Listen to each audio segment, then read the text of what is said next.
All that I really want is to just go on a really nice coffee date, you know, where we can just stop by your favorite local cafe, maybe a Starbucks location, just like drive the back roads, talk, you know, maybe we can even hold hands if that's what you're into, but according to Tinder, that's too much to ask for.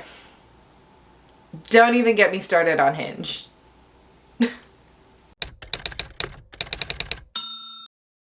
Hello everyone, my name is Hello everyone, I'm Sue Perspective and welcome back to my YouTube channel. It is that day in the week where we sit down, have a nice little one-on-one chat, and we detox over some tea talks. If you're new here, hi, hello, welcome, it's nice to have you. It is that time of the week where we sit down, I get to share some interesting stories with you, whether they be lewd or interesting, and talk about my week. So please sit down, get comfy, get cozy, grab your favorite blanket and an age-appropriate beverage. Today I'm drinking Arizona orange juice in this nice little teacup.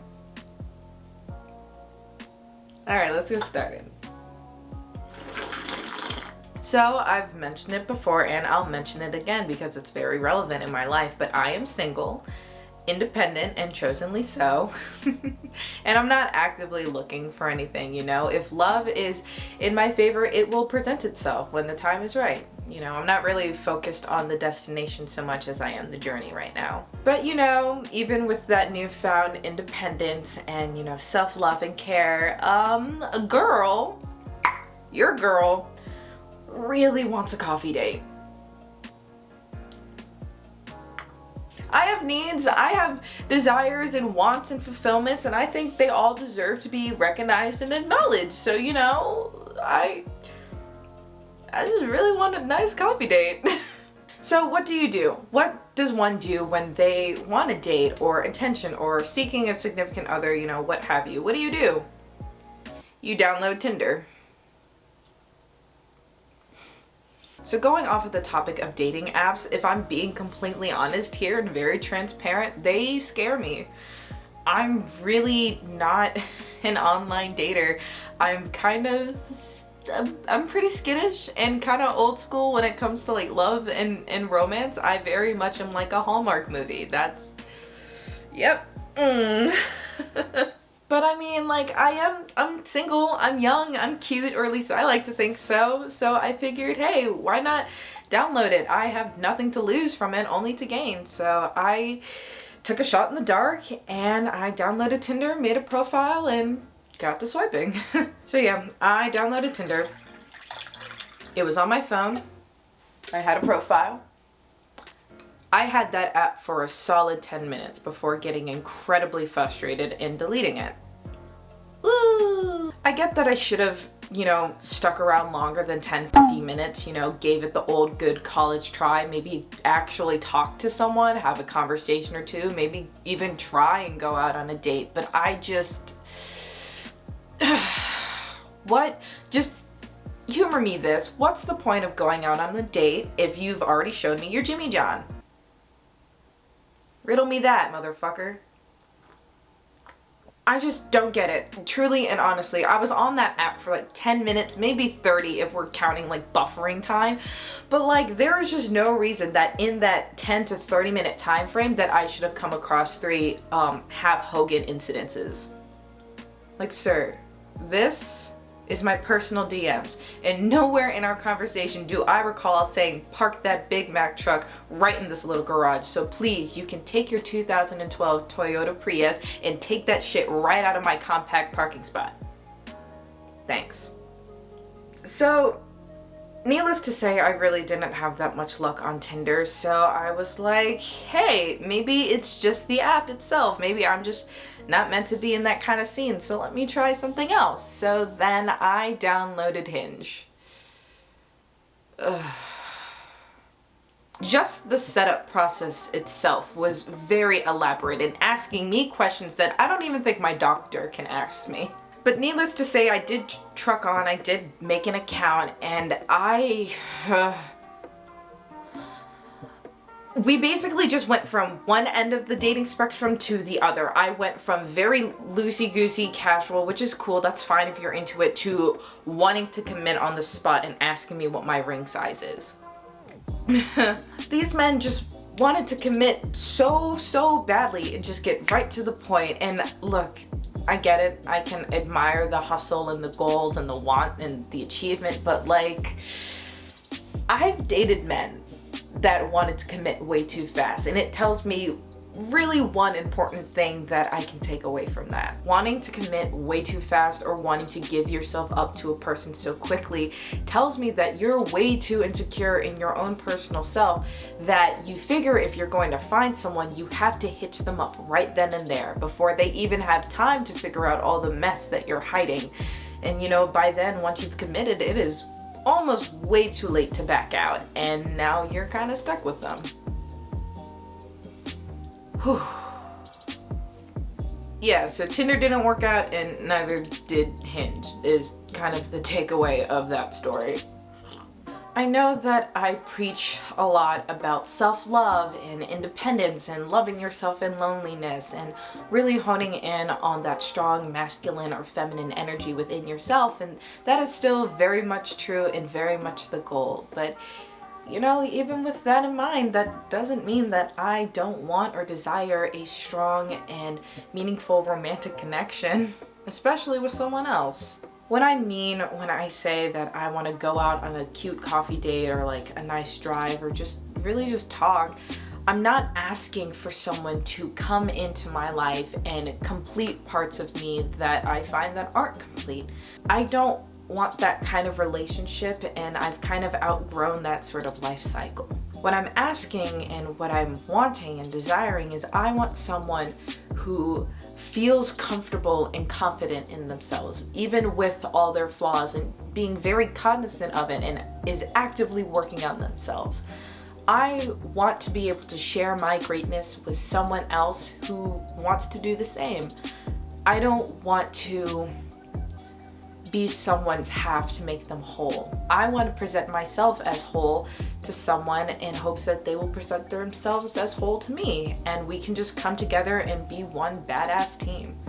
And I'm not knocking dating apps at all. I think they're a really awesome resource and tool, especially if you're of age, to go out and meet people and date, whether it is you're looking for something serious or looking for something a little bit casual. But I just think in my instance and what I'm striving for and looking for, I don't think I'd be able to find that on a dating app, especially in my age range. Ooh, that one kind of hurt. Shit. So I guess for now, unless someone wants to, you know, come and confess something to me, I'm just gonna sit here and do my own thing with pride. But I still really want to take that drive on the back road. All right. Speaking of love and manifesting it, hold on, So speaking on the idea of love and manifesting it and all of that fun groovy jazz, whose bitches is on tarot TikTok? Me. I am bitches. Hello, it's nice to meet you. So if you don't know what I'm talking about, TikTok is a social media platform that's based on original content videos ranging from like 15 seconds to a minute. It's a really great time. It's wonderful. I love the app, and the best thing about it is that the more that you use the app and the more you like and share and comment on videos, the more that the algorithm starts to cater to you. So I really like TikTok. I love TikTok, almost to like a shameful amount, but we don't have to get into that right now, at least not right now. But I use TikTok a lot, and I also really like all things spiritual, and I also use and read tarot decks. So it would make sense that after some time of the app listening to me, I would find myself on tarot card TikTok. And then that's when my downward spiral started. So yeah, I'll scroll through my TikTok feed on my For You page, and I'll get little videos popping up about tarot readings, and they'll be like, hey, if this is on your For You page, this might be for you. This reading is for you. And I'm like, shit, okay, you've hooked me in. Human attention span's only 7 seconds, so you've caught my attention. I'm ready, I'm listening, I'm engaging. And they'll be like, hey, you there. I'm sensing that you've been going through a lot. You've had some anguish, some heartache, and you're dealing with that, and like that sucks. And I'll be like, yes, I'm listening, very relatable, keep it rolling. And they'll be like, hey, but like, I sense that you're really coming into your power right here. Like your masculine and feminine energies is just like really building, and you're coming into your person. And I'm like, yes, keep talking that shit, because you are right and you are on the money. Everything that you said, accurate. But then here's the kicker. Here's what they really get me. This is what trips me up. They'll be like, but I'm sensing a connection, a soulmate, a twin flame, a lover is approaching, and they're coming fast and they're coming hot and they've got it for you.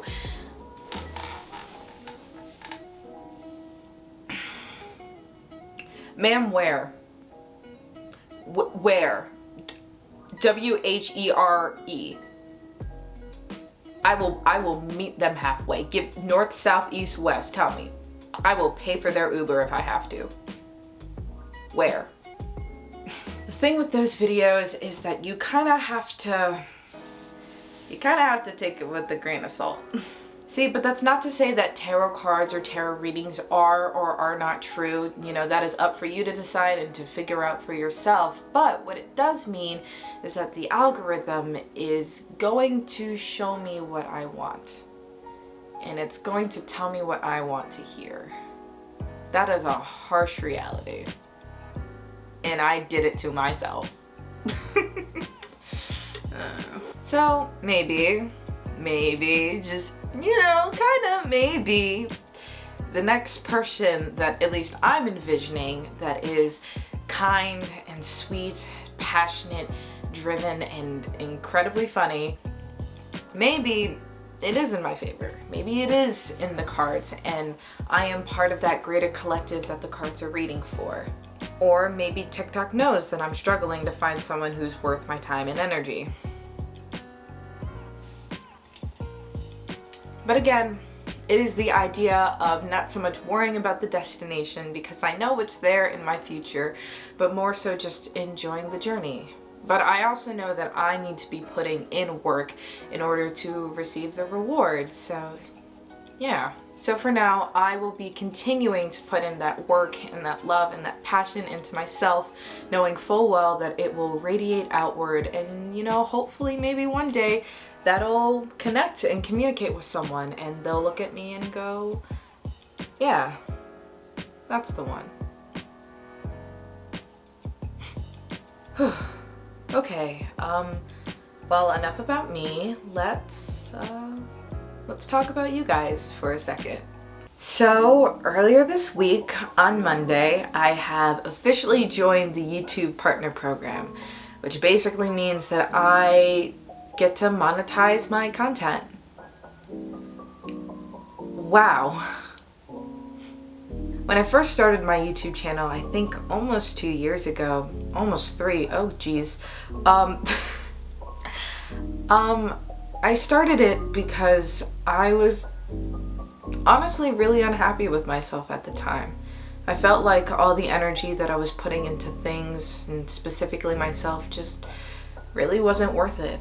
So I was looking for an outlet and some consistency. So I decided that I would start up a YouTube channel because it's something that I've always wanted to do. I love the idea of creating videos and editing content and conjuring up creative things, and I did it for myself. And when I started, I really didn't have much of an aim. I was just hoping to learn something about myself. But in that time in doing so, I picked up you guys and you kind of stuck around, which was very sweet of you, and I'm incredibly grateful for it. Though the channel doesn't have too much history up front, there is a lot of stuff that goes on behind it. You might notice that I take hiatuses like it's my job, and there's been a shift in content creation because, you know, it's growing. We're learning and we're doing it together. All that to say that I am so incredibly humbled and incredibly grateful that I have the opportunity to start pursuing this in a direction that seems pretty promising. And it's not something that I could have done without you. So thank you so incredibly much. I'm very, very grateful. I kind of a loss for words if I'm being completely honest. So hopefully instead of using words, I can kind of show how grateful I am with actions. You know, it's actually kind of funny now that I'm thinking about it, because I remember when I read the email saying that I was officially a part of this greater thing that I couldn't even imagine, I went to my martial arts studio that night and I told everyone. I should not have done that, because now I really have to watch what I say. Not because of monetization's sakes. I could love it, but I could honestly give a fuck about it. That sounded terrible, but now I really have to watch what I say, because they're gonna watch this and be like, this bitch is crazy.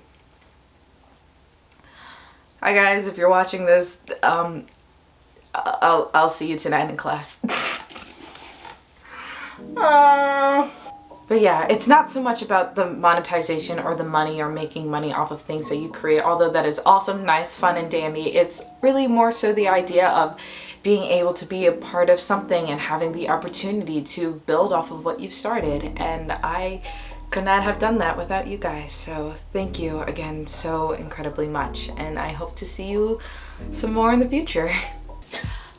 Well, with all that said and done, I'm almost done with this. I'm gonna finish it in private, but thank you guys so much for joining me here today for this tea talk. It was lovely having you all here. I really enjoy these one-on-one conversations, and I hope you guys too. And if you did like this conversation, please make sure to hit that like button, and you might as well hit that subscribe button if you want to see more of my dumbass. And the two buttons are like right next to each other, so I mean, like, you might as well. It'll be a good time, I promise. Make sure you comment down below something that happened to you this weekend. Have you tried a dating app, and how did it go? Do you have tips and pointers? Please let me know. Reading the comments is in fact my favorite part of the YouTube creating process, so please feel free to just go fucking ham down there. But yeah, so my name is Sue. Thanks for listening to my perspective, and it was great having tea with you.